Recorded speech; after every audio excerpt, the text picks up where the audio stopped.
I am Henley Alexander Hunter. I was born on May 27th, 1944 in Shreveport, Louisiana. Well, my father was born in Pineville and my mother was born in Arkansas, but they lived in, they both basically grew up in Shreveport. I went to public school in Shreveport. I went to South Highlands Grammar School, Broadmoor Junior High School, and Byrd High School. And then I went to the University of Arkansas in Fayetteville and graduated in 1966 with a degree in history and English. And I returned to Louisiana to go to LSU Law School, and I graduated from there in 1969. Actually, I wanted to be an architect, and I went to the University of Arkansas. I didn't want to go to LSU, I thought it was too big. And when I got to the University of Arkansas, and this was in 1962, they told me I needed to have registered separately with the School of Architecture, and I had not done that. And so I said, all right, I'm here, I may as well stay. So I got a degree in history and English, which I loved history. And I think too, there was a time that I might have gone on and become a history professor or something like that. But law was the family profession. And although my father was not a lawyer, I had two uncles that were. And so as it turned out, turned out to be the fifth generation of lawyers in the family, and my daughter's now the sixth. But an architect, a history professor, or a lawyer, and I wound up to being a lawyer. My first year out of law school, I clerked for the Second Circuit Court of Appeal in Shreveport. And I had been hired to be Judge Gladney's law clerk. And I don't remember Judge Gladney's first name, but he hired me to be his law clerk, and then he retired. And they appointed Judge Richard Blanchard Williams from Natchitoches to fill his slot on an interim basis. And he was a really fine man to get to know. And then I practiced law went to work for a firm in Shreveport, one-man firm. His name was Robert Emerson Eatman Sr. And I stayed in that firm for 17 years. And it was a very small firm. I was appointed to be a bankruptcy judge on July 31st of 1987, but they didn't have a place to put me. They created that judgeship by the result of the 1986 legislation that did a wholesale lot of amendments to the bankruptcy code for Chapter 12, and they didn't have a place to put us here in Alexandria. So I had an office in Shreveport for the first year, and we did not move our house until December of 1987. But first year I had Judge Tom Stagg's old office in Shreveport, which was quite palatial, I might add, and it was a neat place to, and oddly enough, Judge Stephen Calloway was the bankruptcy judge appointed to Shreveport, but they needed, the mid-1980s brought a lot of financial hardship to Louisiana as well as around the country, and they needed more bankruptcy judges, and they created a new judgeship.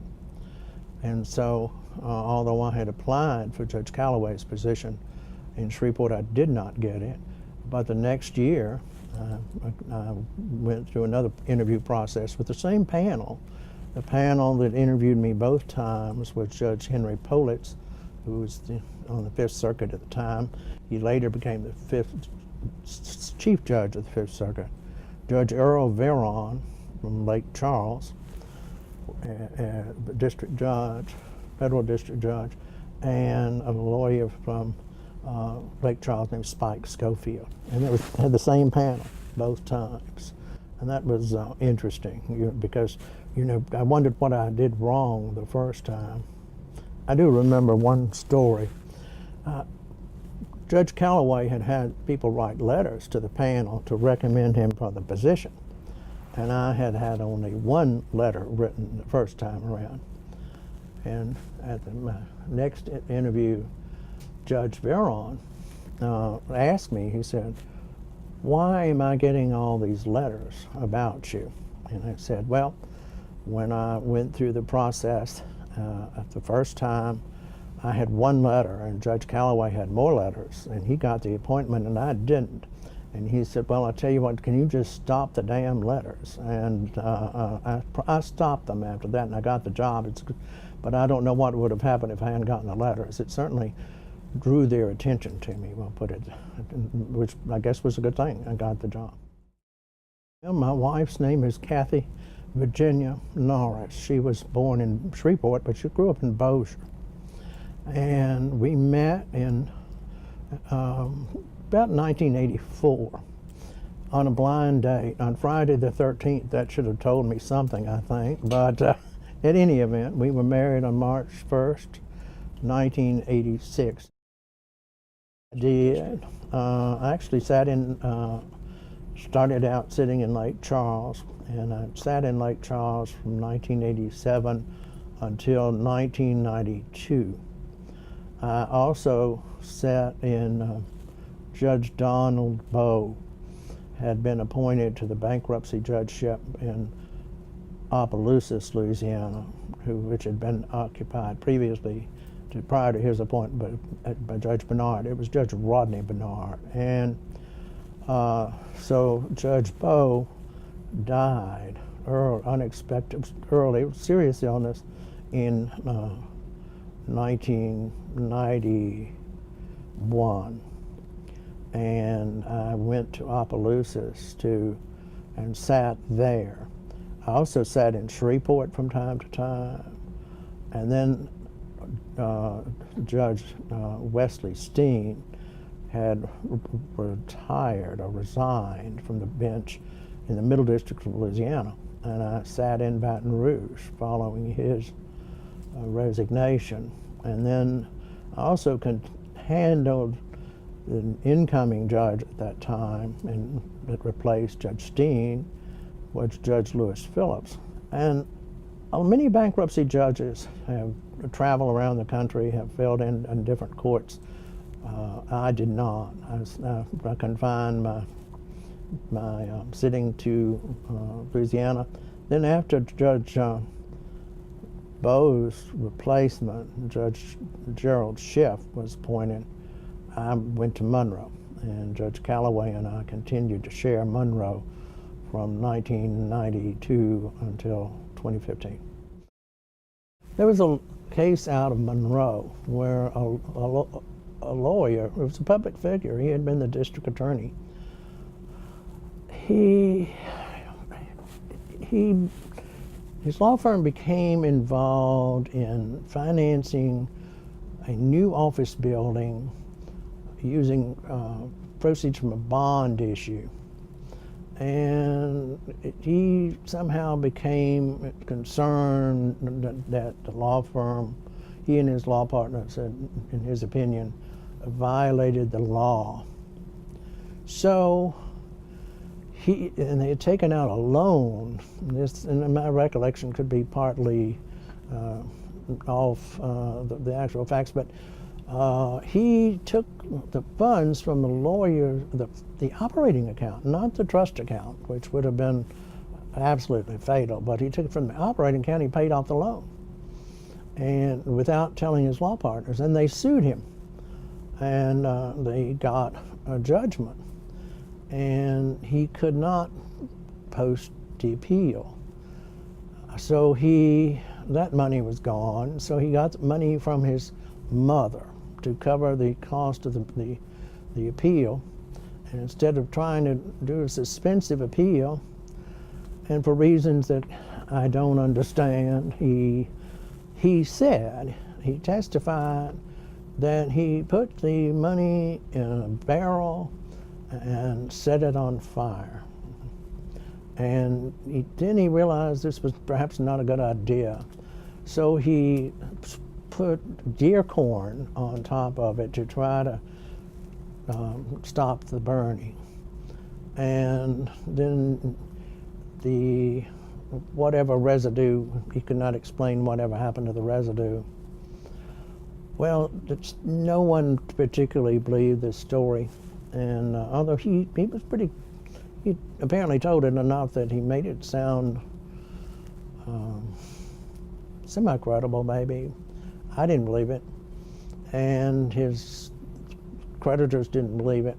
The United States trustee didn't believe it, and they took him to trial on lying to the FBI about what happened. And at trial, they supposedly recreated the burning of the money and demonstrated, of course I wasn't involved at that level, but they demonstrated to the jury's satisfaction that his version was not credible. Well, certainly Judge Williams I consider to have been a mentor. My law partner was certainly someone who taught me how to handle vast quantities of paper. And but I think I must have been sort of a loner, but certainly on the bench there were people who helped.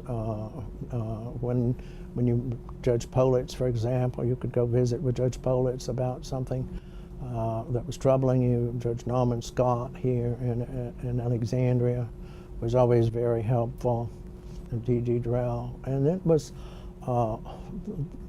and bankruptcy judges helped each other. You could rely on a network of what do I do with these people, you know, and but in terms of professional mentors, I think Judge Williams would have been. And then another mentor, although I did not know him as a lawyer, was my grandfather, who practiced law both here, in Alexandria, and then in Shreveport for many years. And although I knew he died in 1961, and I was still in high school, but I've always considered him something of a role model. I was appointed and I retired in July 30th, 2015. It's been an interesting experience. I wish I could do it again.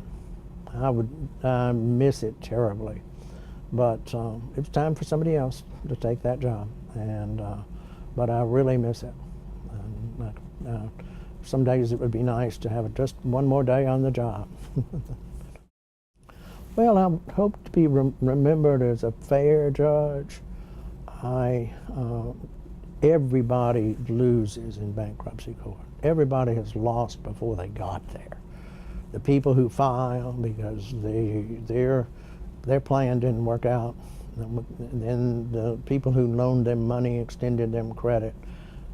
So everybody lost. There's no real winner, and there's no real loser. It's a much more humbling experience across the board. But I would hope, and you know, I'm not going to say I got it right all the time. I don't think you possibly can. But I would hope to be thought of as having been fair, not play favorites. That was a big thing with me. I mentioned the trustee in Lake Charles who thought he could tell when I made up my mind. I don't know how he did that, but that's the way I'd like to be remembered.